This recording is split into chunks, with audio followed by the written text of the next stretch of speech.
आज हम क्या करेंगे, अल्कोहल, फिनॉल और ईथर चैप्टर का क्विक रिवीजन करेंगे। अब अल्कोहल, फिनॉल, ईथर चैप्टर में सबसे पहले हम अल्कोहल के बारे में पढ़ेंगे। जो अल्कोहल होते हैं प्राइमरी, सेकेंडरी, टर्शियरी अल्कोहल तीनों होते हैं। अगर एक कार्बन पे क्या कहते हैं, प्राइमरी कार्बन पे अल्कोहल जुड़ा हुआ है तो प्राइमरी कार्बन, सेकेंडरी पे जुड़ा हुआ कार्बन है तो सेकेंडरी अल्कोहल, टर्शियरी पे जुड़ा हुआ है तो टर्शियरी अल्कोहल। अब इन अल्कोहल को किस तरीके से हम बना सकते हैं, कि क्या केमिकल प्रॉपर्टीज होती है, इन सबके बारे में हम क्या करेंगे, आज पढ़ेंगे। अब क्या होता है, अगर हमने कोई सा भी नॉर्मली एल्केन ले लिया, उसमें अगर हम OH को जोड़ें और H को हम हाइड्रोजन को हटा दें तो हमारा क्या बनता है, अल्कोहल बनता है। सेम इसी तरीके से बेंजीन में से एक H को हटाना है और OH जुड़ जाता है तो ये बन जाता है, इसे क्या बोलते हैं, अल्कोहल। ये क्या है हमारा फिनॉल, बेंजीन के ऊपर OH।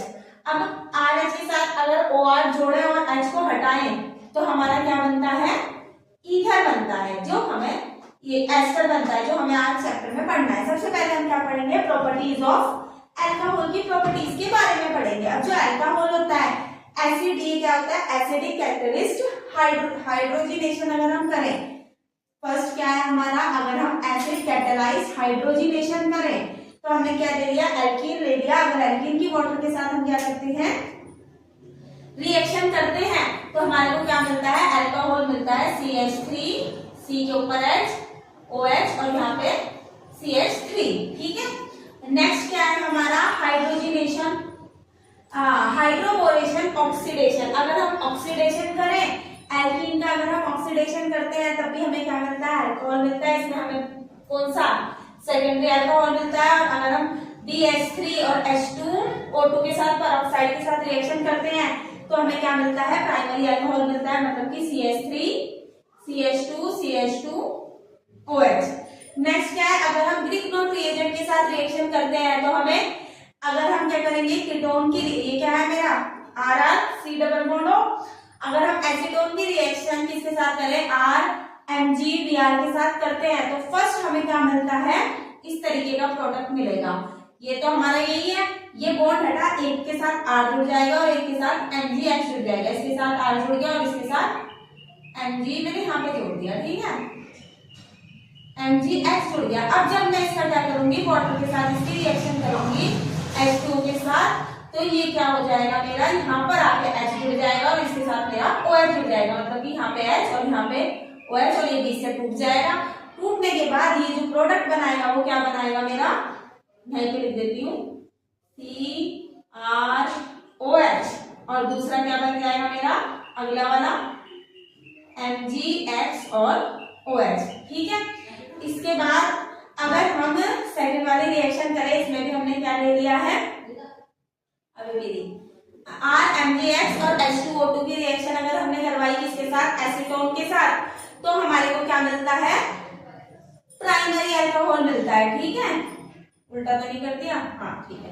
और अगर हम किसके साथ, ये क्या था मेरा, ये तो है CHO, ऐसे HCHO, अगर एल्डिहाइड के साथ कराते हैं तो हमें प्राइमरी अल्कोहल मिलता है।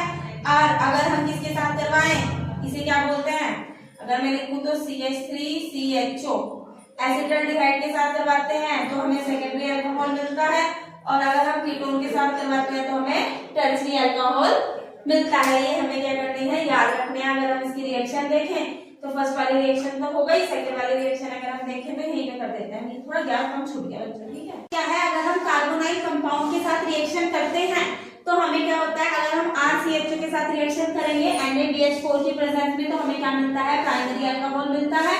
अगर हम रिएक्शन करें तो यहाँ पे H जाके जुड़ जाता है, ये क्या बनेगा, RCH2OH बनेगा। ठीक है, अगर हम नेक्स्ट देखें, अगर हमारे पास क्या है, कीटोन है, तो कीटोन के साथ हमारा सेकेंडरी अल्कोहल बनता है, मतलब कि RCH R और ऊपर क्या लग जाएगा हमारा OH। ये क्या है, हमारा सेकेंडरी अल्कोहल है। क्या पढ़ेंगे, केमिकल प्रॉपर्टीज ऑफ अल्कोहल के बारे में पढ़ेंगे। रिएक्शन विद HX के साथ अगर हम अल्कोहल की रिएक्शन करवाते हैं, ये क्या है हमारा, कोई भी अल्कोहल है, अगर इसकी रिएक्शन HX के साथ करवाएंगे तो हमें क्या मिलता है, RH मिलता है और H2O बाय प्रोडक्ट निकल जाता है।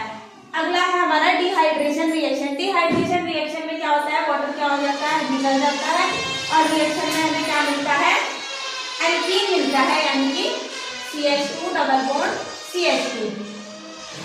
ऑक्सीडेशन में क्या होता है, जो हमारा प्राइमरी, अब क्या है, हम ऑक्सीडेशन रिएक्शन करेंगे, जो हमारा प्राइमरी अल्कोहल होता है ये ऑक्सीडेशन रिएक्शन करके क्या देता है, हमें एल्डिहाइड देता है। और अगर हम एल्डिहाइड का ऑक्सीडेशन कर देते हैं तो ये क्या देता है, हमें कार्बोक्सिलिक एसिड देता है। नेक्स्ट क्या है, प्राइमरी अल्कोहल का ऑक्सीडेशन करते हैं तो क्या मिलता है, हमें एल्डिहाइड मिलता है। और सेकेंडरी अल्कोहल का अगर हम ऑक्सीडेशन करते हैं तो हमें क्या मिलता है, कीटोन मिलता है। इसके बाद क्या है, ग्लूकोज टेस्ट होता है अल्कोहल के लिए। अगर हम प्राइमरी अल्कोहल की रिएक्शन HCl और ZnCl2 के साथ करा देते हैं तो ये क्या करता है, नो ट्रिब्यूटरी होती है, नो ट्रिब्यूटरी होती है, मतलब रिएक्शन नहीं होती। सेकेंडरी अल्कोहल 5 मिनट में कर देता है और टर्शरी अल्कोहल क्या करता है, वेरी फास्ट, मतलब कि एकदम से रिएक्शन कर देता है HCl और ZnCl2 के साथ। हमारे को पढ़ना है प्रॉपर्टीज ऑफ फिनोल, हमें फिनोल के बारे में पढ़ना है। अब जो फिनोल है, अगर हम इसकी सल्फोन, ये बेंजीन के ऊपर SO3H है, इसकी रिएक्शन अगर हम NaOH और H+ आयन के साथ करवा दें तब हमें क्या मिलता है, फिनोल मिलता है, मतलब कि बेंजीन के ऊपर OH, यहाँ से क्या हो जाता है, ये निकल जाता है बाय प्रोडक्ट। अगर हम बेंजीन डाइएजोनियम क्लोराइड की रिएक्शन Na2Cl2 की रिएक्शन H2O वार्म वाटर के साथ करवाते हैं तब भी हमें फिनोल मिलता है। और अगर हम क्या बेंजल क्लोराइड की रिएक्शन NaOH के साथ, किसके साथ, NaOH के साथ 623 केल्विन और 300 atm प्रेशर पर HCl के साथ करवाते हैं तब भी हमें फिनोल मिलता है।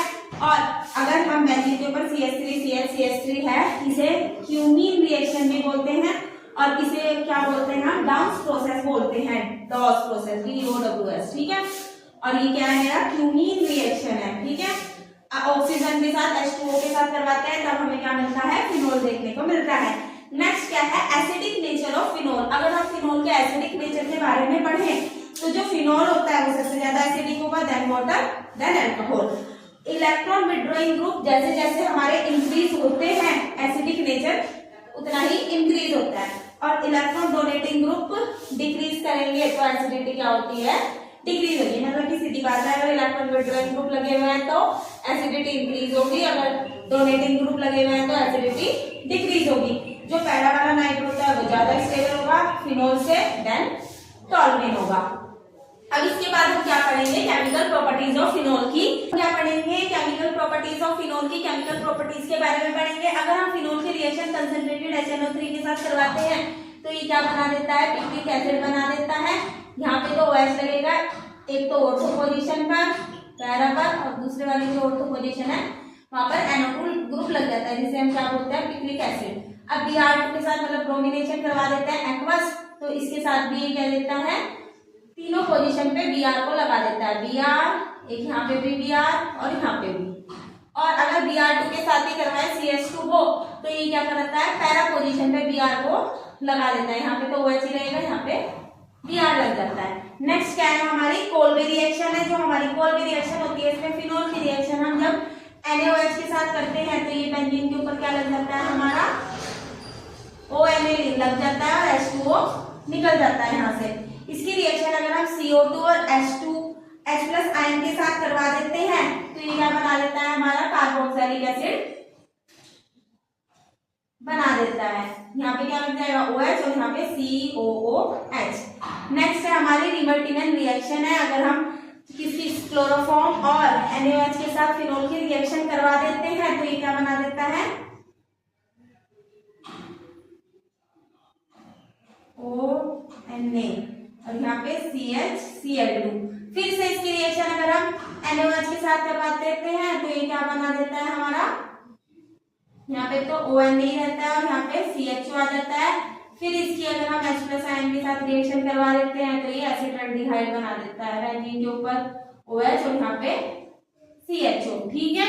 नेक्स्ट क्या रिएक्शन है, हमारी ऑक्सीडेशन रिएक्शन है। ऑक्सीडेशन रिएक्शन में क्या होता है, अगर हम फिनोल की रिएक्शन Na2Cr2O7 के साथ और H2SO4 के साथ करवा देते हैं तो ये क्या बना देता है, बेंजोक्विनोन बना देता है, इसे बोलते हैं हम बेंजोक्विनोन, ठीक है। नेक्स्ट क्या है, हमारी रिडक्शन है। अब रिडक्शन में क्या होता है, फिनोल की रिएक्शन जब हम किसके साथ करवा देते हैं, जिंक डस्ट के साथ करवा देते हैं तो ये क्या बना देता है, बेंजीन बना देता है और ZNO निकल जाता है। नेक्स्ट क्या है हमारा टेस्ट ऑफ फिनोल है। फिनोल का जो टेस्ट होता है अगर FeCl3 टेस्ट करेंगे तो ये वॉयलेट कलर देता है, Br2 और वाटर टेस्ट करते हैं तो ये व्हाइट पीपीटी देता है, और एजोडाइन टेस्ट करते हैं तो ये क्या देता है, ऑरेंज कलर देता है। ओके, हम alcohol phenol and ether chapter पढ़ रहे थे जिसे मैंने एस्टर बोल दिया था। अब क्या पढ़ेंगे हम, प्रॉपर्टीज ऑफ ईथर की जो प्रॉपर्टीज होती है उसके बारे में पढ़ेंगे। जो हमारी पहली रिएक्शन है उसे क्या बोलते हैं हम, डिहाइड्रेशन ऑफ अल्कोहल। अल्कोहल के डिहाइड्रेशन से भी हमें ईथर फाइंड होता है। CH3CH2OH की रिएक्शन अगर हम करते हैं इसके दो मॉलिक्यूल लेके आते होंगे C2H5O C2H5 क्या मिलता है, तो इसे क्या बोलते हैं हम, ईथर बोलते हैं। नेक्स्ट क्या है हमारी विलियमसन सिंथेसिस रिएक्शन है। विलियमसन सिंथेसिस रिएक्शन में भी जब हम रिएक्शन करेंगे तो यहाँ से NaH निकल जाएगा और ROR जुड़ जाएगा और NaH क्या हो जाएगा, हट जाएगा। अब एक नोट है जो हमें क्या करना है, रिमेंबर रखना है, aryl halide can not be used in this method. Aryl halide इस मेथड में क्या होता है, यूज नहीं किया जाता है, क्योंकि जो एराइल हैलाइड होता है do not undergoes nucleophilic substitution reaction नहीं देता, इसलिए एराइल हैलाइड का यूज नहीं किया जाता।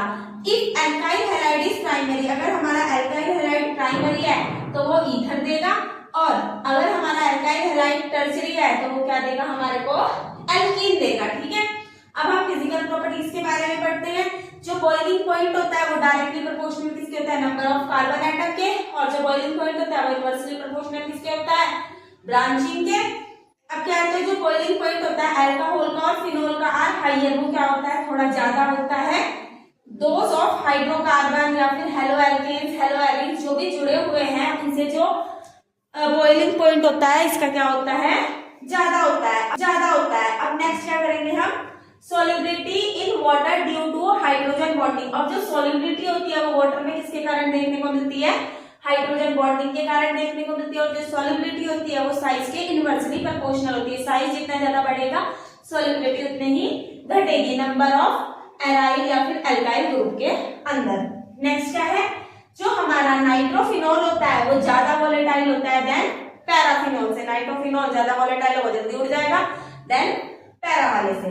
अब क्या है, जो फिनॉल होता है ड्यू टू इंटरमॉलिक्यूलर, ऐसा इसलिए होता है क्योंकि जो फिनॉल होता है उसके अंदर इंटरमॉलिक्यूलर हाइड्रोजन बॉन्डिंग देखने को मिलती है। ओके, अब इसके बाद हम क्या पढ़ेंगे, केमिकल प्रॉपर्टीज ऑफ एस्टर की केमिकल प्रॉपर्टीज के बारे में पढ़ेंगे। जो एस्टर होता है ROR की रिएक्शन अगर हम हैलाइड के साथ करा देते हैं तो ये क्या बना देता है हमारा, एक तो अल्कोहल बना देता है और एक क्या बना देता है, RH। ठीक है, अब इसके बाद क्या है, अगर हम किसी भी ईथर का फिनोल लिया, हमने इसकी रिएक्शन अगर हम किसके साथ करा देंगे, क्या है मेरा एनिसोल, इसकी रिएक्शन अगर मैंने किसके साथ करवा दी, CH3Cl के साथ एनहाइड्रस AlCl3 की प्रेजेंस में करवा दी तो ये क्या देगा, यहाँ पे तो OCH3 ही लगा रहेगा, यहाँ पे Cl देगा और एक कौन सी पोजीशन पे देगा, ये पैरा पोजीशन पे देगा OCH3 यहाँ पर। ठीक है, अगर हम Br2 इन CH3COH के साथ करवाएंगे तो ये Br लगा देगा ऑर्थो पैरा पोजीशन पे, यहाँ पे तो OCH3 ही रहेगा, इसमें भी OCH3, एक यहाँ पे Br लग जाएगा और एक Br ऑर्थो पोजीशन पे। कंसंट्रेटेड H2SO4 के प्रेजेंट में HNO3 के साथ रिएक्शन करवाएंगे तो इसे नाइट्रेशन भी बोलते हैं। एक NO2 यहाँ मिलेगा और दूसरा NO2 हमें पैरा पोजीशन पे देखने को मिलेगा NO4, यहाँ पे OCH3 OCH3।